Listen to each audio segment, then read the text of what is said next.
Welcome back to the channel, everybody. Let's get after it. So here's a video of a PLA Marine using a bird-like drone that's actually flapping its wings and flying through the air. Now, apparently China's been using drones that had characteristics of actual birds for quite some time to be used in urban environments because it would be like natural cover and concealment, because it's like hiding in plain sight, because it doesn't look like a drone from far away and you wouldn't know it was a drone until you were like holding it right in front of you. But they could still conduct reconnaissance with it and do whatever they wanted with it. Apparently back in 2018 they had a government program codenamed Pigeon, which they started creating drones that look like birds. Now, they didn't disclose whether or not they were going to be intended for operations in urban environments, but I would assume that they're trying to use them in any environment where they could, gain an advantage. Now, in 2022, engineers from the Middle Kingdom created a mechanical flying bird weighing 1,600 grams with a mechanical wingspan of 2 meters, and it was powered by a lithium battery and was able to stay in the air for an hour and a half.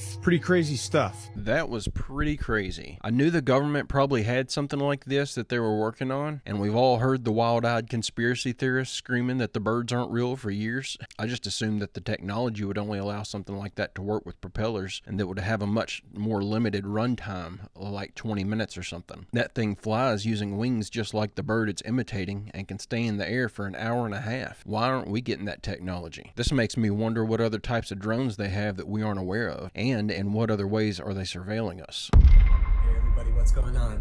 You got to check this out because this is something that I'm so excited about. When this came out 2 years ago, a group of physicists was given the Nobel Prize because they were able to prove something that's pretty amazing. They were able to prove that the universe is not locally real. What does that mean? That means that what they've been able to prove, which has been debated in physics for the past 80 to 100 years or so, even Einstein had a problem with this. But basically the issue is, if something's not being observed, is it actually there? Einstein famously said, do you really believe that when you're not looking at the moon, that it's not there anymore? And back in his time, in the main trajectory of physics at that time was saying, well, no, of course, it still has to be there. Just because maybe some of these equations don't add up or whatever, I can still see it and I have to trust my senses, kind of thing. But what this group did was say, actually, no. Actually, when you're not observing the moon, it's actually not there. And this calls into this idea of quantum physics, quantum entanglement, and what's called the observer effect. So the observer effect is when you, a human being, or a system, a machine, a computer, is measuring or observing something, it changes what that thing actually is. And this is really exciting to me because this is what happiness is all about. It's about changing our state of consciousness or expanding our consciousness to a state of happiness regardless of what we can see and observe. In other words, you can be happy for no reason at all, just by choosing it. And then something really interesting happens, which this speaks to, is that by you deciding to be a certain way first, such as happy or joyful or positive or optimistic, now you will start to get evidence reflected back to you from the universe, from the outside world, because it's not locally real, meaning it's not fixed. You're actually changing it just through your mere observation. So if you're observing something from a state of fear, you're going to get fear back. If you're observing something from a state of joy or happiness or something more positive, you're going to get that back.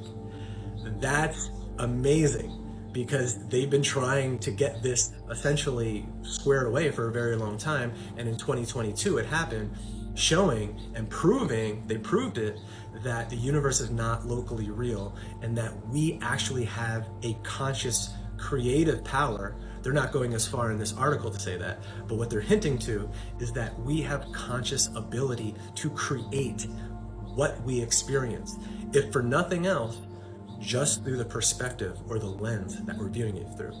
So this is exciting, and I hope you're excited about it because happiness is your choice. Happiness is who you naturally are, and it's really, really easy to do even amongst whatever you're witnessing out in the world.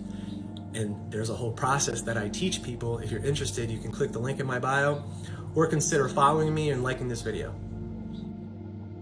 I absolutely love this topic, and I could go on about it for hours on end. I like where this guy took that and what he chose to apply it to, but I'd like to take this somewhere else for a moment. The way that guy was explaining that made me think of something. So our mood has an actual effect on our experience, so much so that we will experience good if having a good outlook, and vice versa. And our environment is only there when we are actively observing it, apparently. Maybe this could explain some of the strange videos that we see. For example, in yesterday's video we had a clip where a lady was witnessing the sun appearing to look digitized like it were in a video game or something, so she pulls out her phone to film it. Now, I haven't seen any other videos of the sun looking exactly like that, and I've looked. So why was she the only one to capture that? I would be very interested to know what her mood was and what she was thinking about in the moments before she noticed the sun looking abnormal. Did something she was feeling cause the sun to look that way, and then she got it on camera, but to everyone else in her town the sun just looked normal because that's what they expected when they looked up? This was just a crazy idea that popped in my head that I wanted to throw out there. Hey,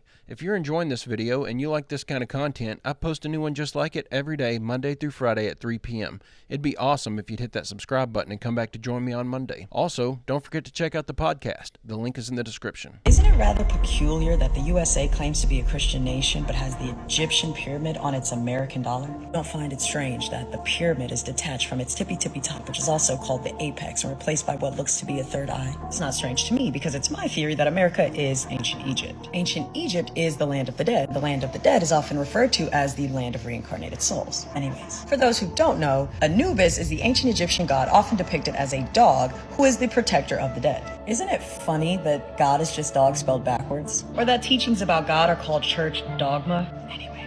The God of the Bible comes from the Roman pantheon, which comes from the Greek pantheon, which comes from the Egyptian pantheon, which comes from the Sumerian pantheon, which is the Anunnaki gods, who are the fallen angels, otherwise called aliens. See, the God of the Bible is not the God. He's a God, but a much lesser God. His name is Godreal. It should also be noted that we get the title God from the name Godreal. But anyways, 1 Enoch 69:6 reads like this: "And the third was named Godreal. He it is who showed the children of men all of the blows of death, and he led astray Eve, and showed the weapons of death to the sons of men, the shield and the coat of mail, and the sword for battle, and all the weapons of death to the children of men." Totally random and probably not unrelated, a third of angels come down with Satan. Godreal is referred to as the third. But anyways, I also want to point out that this chapter and verse is marked by 666, which is not obvious to the naked eye that hasn't studied gematria and numerology. But 69 is actually just 23. 23 symbolically is representative as 2 over 3, or 2 divided by 3, which is 0.666. So the chapter is 666 and the verse is number 6. From the verse, we learn 3 specific things. First is that Godreal is a fallen angel. Second is that he is the fallen angel that specifically showed humans how to kill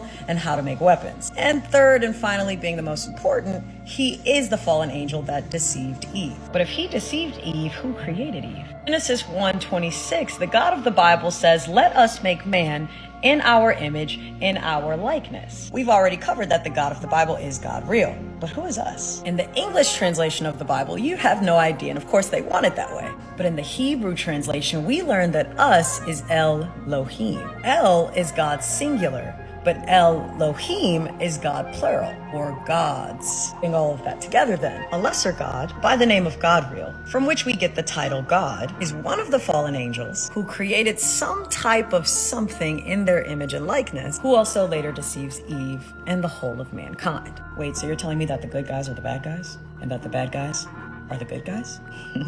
So I've recently become very interested in this idea of America potentially being ancient Egypt. I'm not convinced yet in the slightest, but I've seen enough now to make me want to start digging. The main reason I put this video in here is because I want y'all's opinion on what she's saying here. So she says that America is ancient Egypt, which is the land of the dead or afterlife, or the land of reincarnated souls. So what claim is she making here? Is she saying that we're dead, or that we're reincarnated from somewhere specific? Or is this supposed to be some kind of metaphor or something? So I'm not following what she's saying here at all.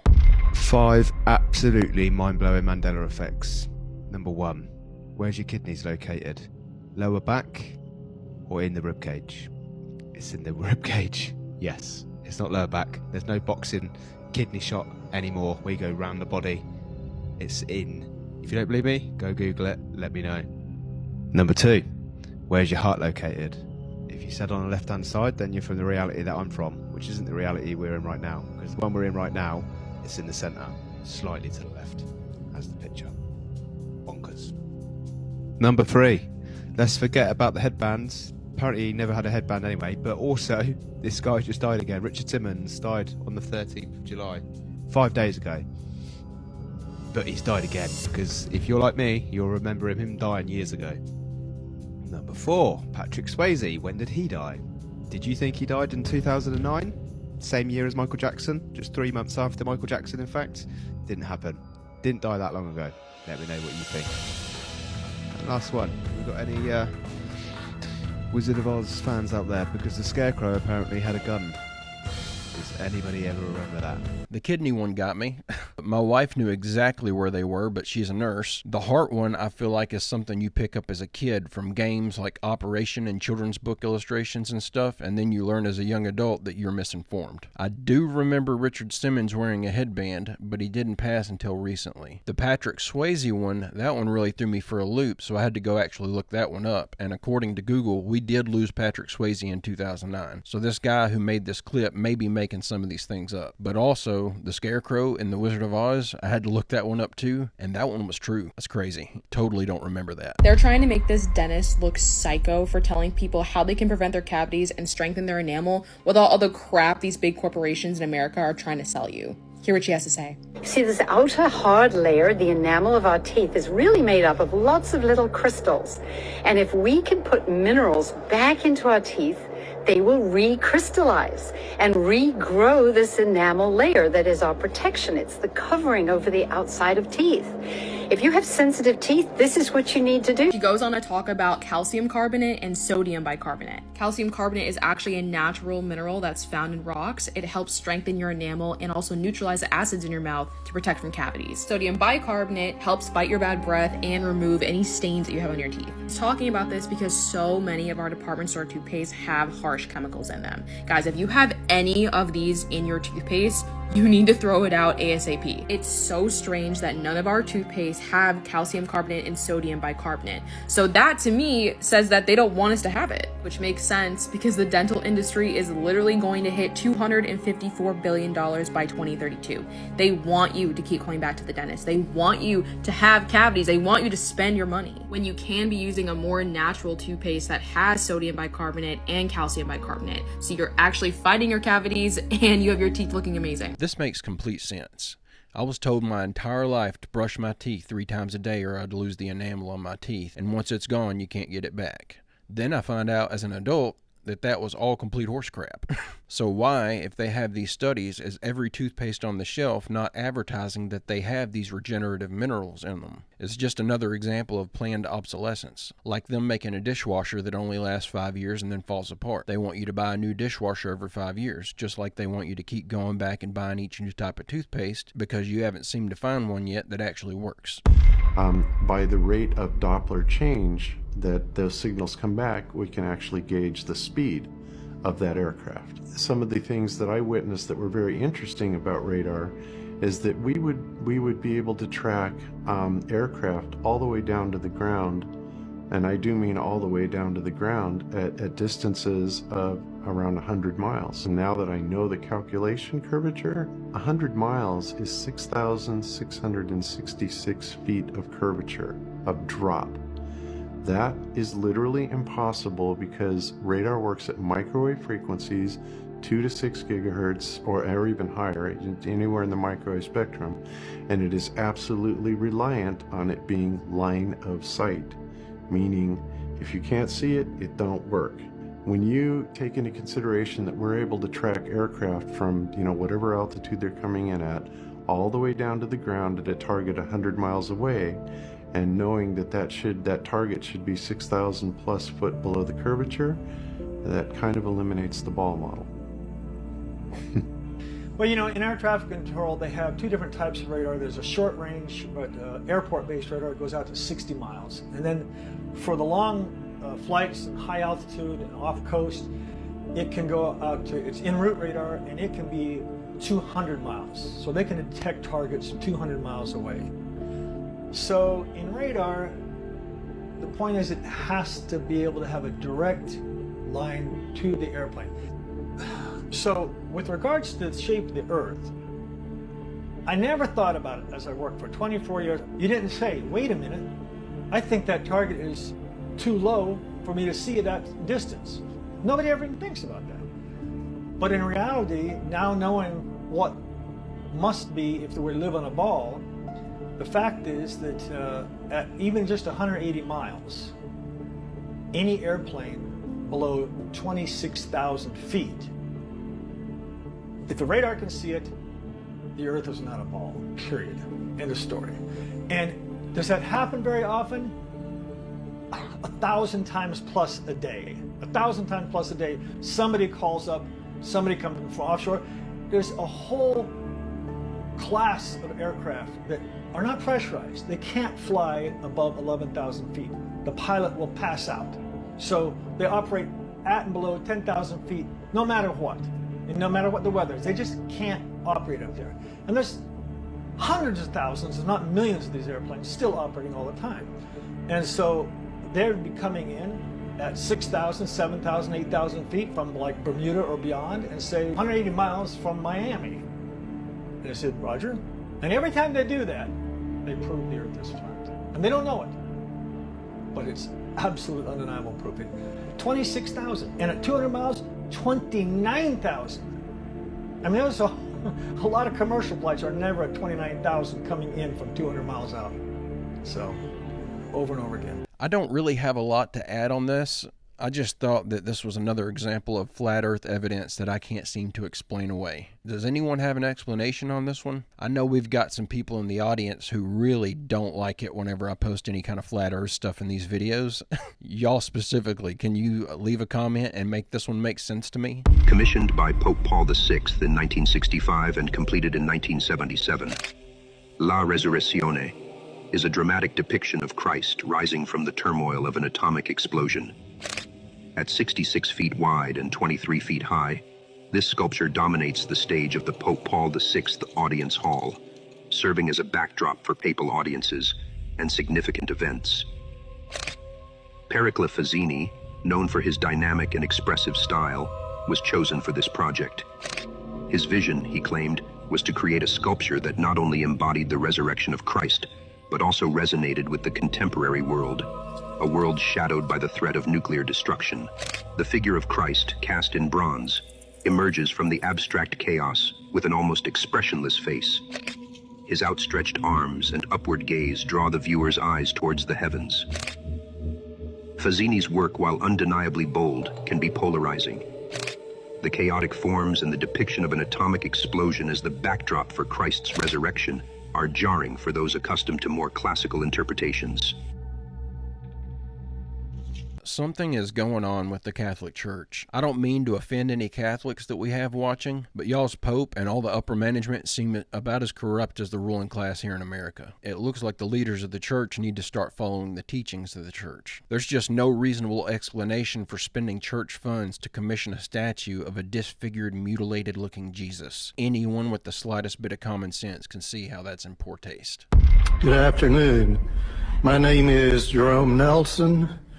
From 1962 to 1965, I was an Atlas F ICBM Deputy Missile Combat Crew Commander, assigned to the 579th Strategic Missile Squadron in Roswell, New Mexico. Sometime during the winter of 1963 through 1964, while I was on alert duty in the Launch Control Center at Atlas Site 9 west of Roswell, my topside security guard called me on the telephone and reported a bright light that is a fully illuminated round object was hovering silently over the missile silo and shining a light down onto it. I could tell that he was serious, and his voice revealed he was very frightened. After perhaps 5 minutes, the object left the vicinity.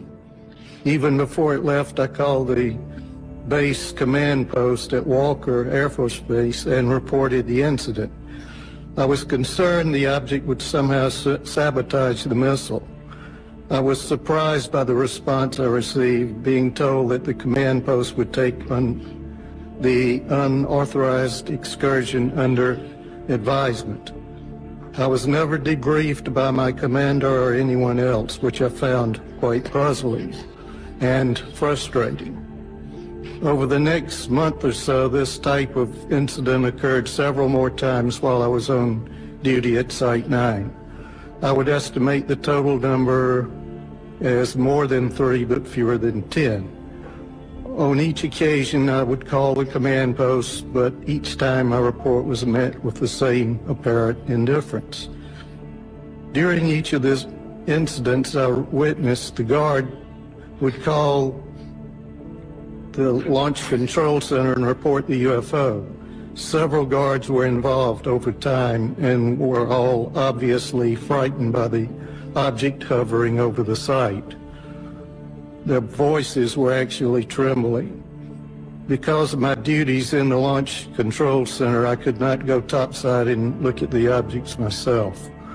Only decades later did I learn that at least one missile facility technician, Bob Kaplan, had been ordered to report to the Office of Special Investigations on base and make a report about a similar incident he had witnessed at Site 9 during the period. At the time, this development was kept from me and my missile commander. I do not know whether anyone else was interviewed by the OSI, but I wasn't. That's my report. So, all the way back in 1963, we had reports being sent up the chain of command about UFOs. And all the way back in 1963, we had the lower level military guys being flat out ignored when they made these reports. What this says to me is that all the way back in 1963, the government already knew what those shining lights in the sky were, and they weren't worried about it. That's why they never followed up with those guys. They weren't interested in what they had to say because they already knew what was going on. Okay, we need to talk about this for a second. So many Gen Zers and millennials have money dysmorphia, even if they're financially better off than they realize. I have been seeing all of these articles talking about how millennials and Gen Z have money dysmorphia. Money dysmorphia traps millennials and Gen Zers. I feel like there's like this weird financial gaslighting that's going on right now. Like this, millennials and Gen Zers keep hearing how tough we have it, how hard and expensive it is to buy a home, how much it costs to raise children and secure childcare. Trust me, we're not just hearing about it, we're freaking living it. Like, is this really saying that people are worried about housing prices because we hear about it, not because we cannot afford housing? No, bro, we're experiencing it. These headlines can easily overshadow the reality that the US economy is pretty healthy. Yeah, not for us. 90% of the wealth is held by Gen X, baby boomers, and older.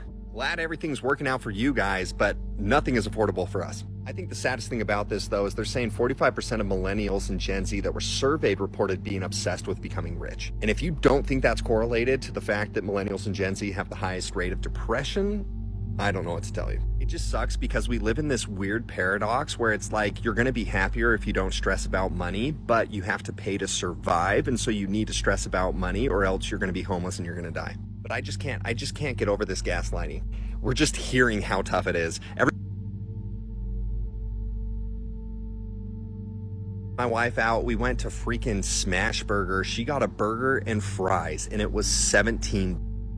But we're just making it up, guys. I just thought this was hilarious that they're actually writing articles like this now, trying to convince people that things aren't as expensive as we all know they are. It's like they forget that we spend money to survive on a daily basis and have a memory about how the prices for everything used to be lower. The media and news organizations are so in bed with the federal government, it doesn't even feel like they're trying to hide it anymore. But guys and gals, I'm going to go ahead and end the video right there. I hope you enjoyed these clips we watched together today. I'll be back on Monday with another video. I hope you come back to join me. Don't forget to leave a like and subscribe if you haven't already, and check out www.barry-stepp.com if you'd like to order yourself a shirt or a hat and help me support the channel. Also, don't forget to post your photos of your merch over in the Discord to get your photo in a video. But with all that out of the way, I hope everyone has a great, safe, fantastic rest of your day, and I will see you all on Monday.